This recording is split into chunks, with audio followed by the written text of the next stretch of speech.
In this session on market efficiency, our focus is primarily understanding whether the markets are efficient or not, and what do we mean by efficiency itself. The most common meaning of efficiency that we discuss in this context is efficient processing of information. So, whenever we are talking of word market efficient, it's not transaction efficiency, right? It's not allocation efficiency. It's more from an information efficiency standpoint. Means whatever the information that is available, is it reflected? How quickly is it reflected in the prices? Right? So let's say a new news breaks up. How quickly is it incorporated into the share prices? Because any news, any data that comes out, different people process it differently. Probably you may think that that is a good news. I may think that it is a bad news. But some processing has happened, and based on the processing, people react immediately to that particular information. And that particular reactions will,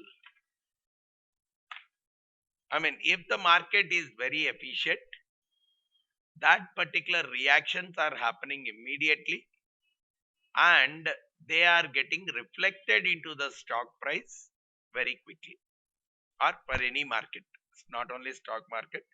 See, when I say this particular, let's say I say the bond market is not efficient, which means whatever the political situation changes or economic situation changes, immediate buying and selling of the bonds, if it does not happen frequently and it does not reflect the prices immediately after the news is broken out, we are saying that those markets are not efficient for us. But stock markets, the moment a company releases its financial result, the markets immediately react to that number in terms of either a lot of buyings happening, lot of sellings happening. That that information processing and reflecting in the share prices of the company is what we are talking about, the efficiency of the market. So here when this chapter of market efficiency is being looked at, we are more talking about the information efficiency. So that's where the statement is saying security prices, they reflect all the available information fully, quickly, and rationally. Right? People think how this particular news is going to impact the performance of the company, and based on that, they rationally think that the share price will either go up or go down. Right? It's not a gamble.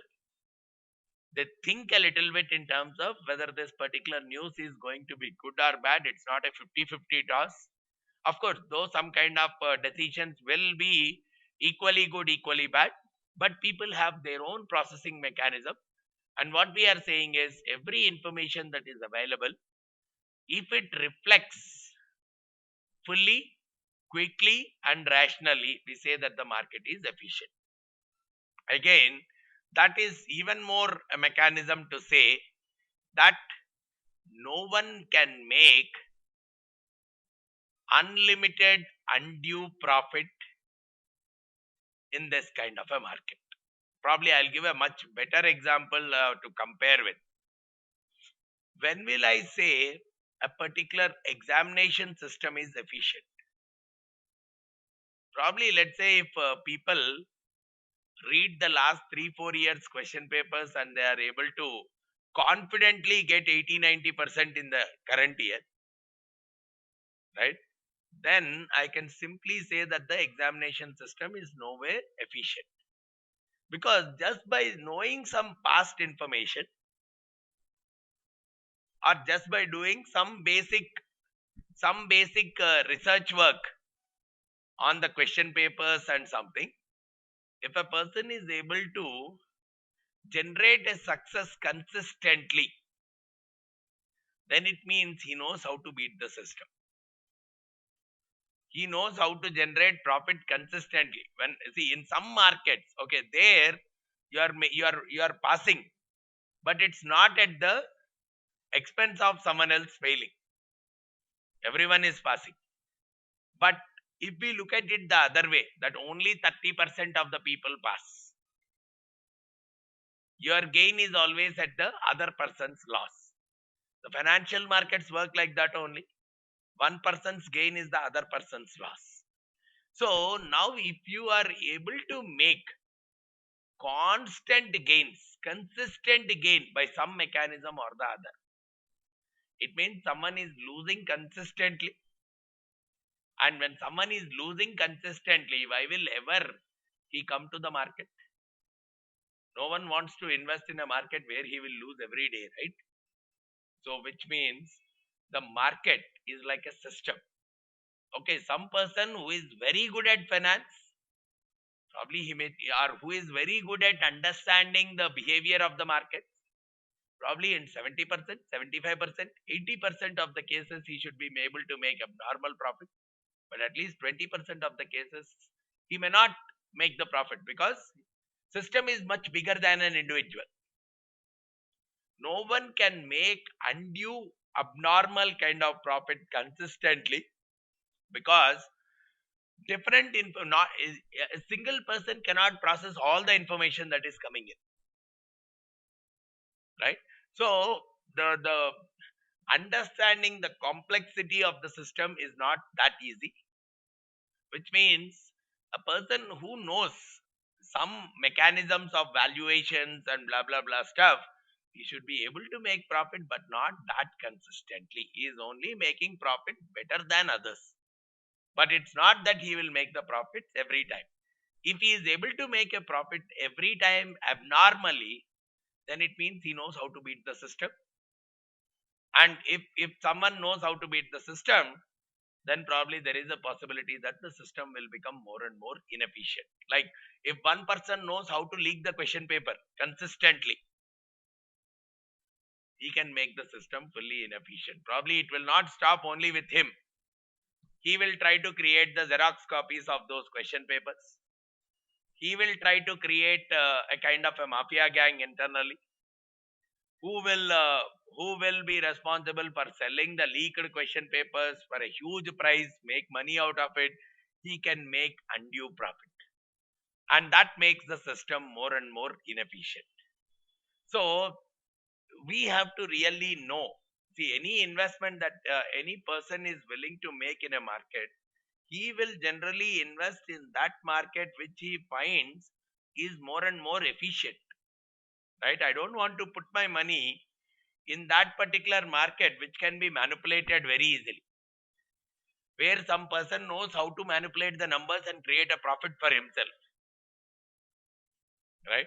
In those kind of markets, I don't want to put my money at all, right? Probably sometimes we say, right, in case of lottery, I don't want to buy a lottery ticket because sometimes or probably these shops and showrooms, they announce so many bumper draws. We have a very common feeling in our mind which will say anyhow they will give that bumper prize of a car to some of their relatives only. So when we know that that is the scenario, that lottery system process is becoming inefficient, though they may be doing it on a very impartial basis, but majority of the people have that kind of a thought process that that particular bumper prize is given to someone internally itself.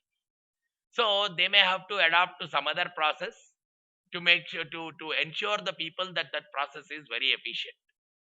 So they may bring a big celebrity to do the to identify who is the winner of it. So they do various other things to ensure to the people that what they are doing is more genuine and it's not an inefficient kind of a process. Similarly, when we talk about the stock markets or any market, any information that is available, the person should be able to process the information and he should be able to invest accordingly and sometimes make a profit, sometimes may not be able to make a profit because someone else might have reacted already immediately to that, or majority of the people reacted in a different way and I have reacted in a different way. So all these things could very well be different from person to person. So that is where what we are saying is only unexpected information should elicit a response from the traders. Otherwise, should have already got reflected into the price. When see if you are expecting the company will grow at 10% every year, if it has grown at 10% only, no big change should come to the price of the company. But if it has grown at 25% when they have released the result, or they have grown at minus 5%, when there because people all of them have thought that it will grow at 10%, and based on that they might have processed that information, they might have purchased the shares accordingly. But if the reality is 25 or minus 5, which is much away from their expectations, then that unexpected information elicits some kind of quick reactions from the traders at that point in time. So what we are saying is if a market is fully efficient,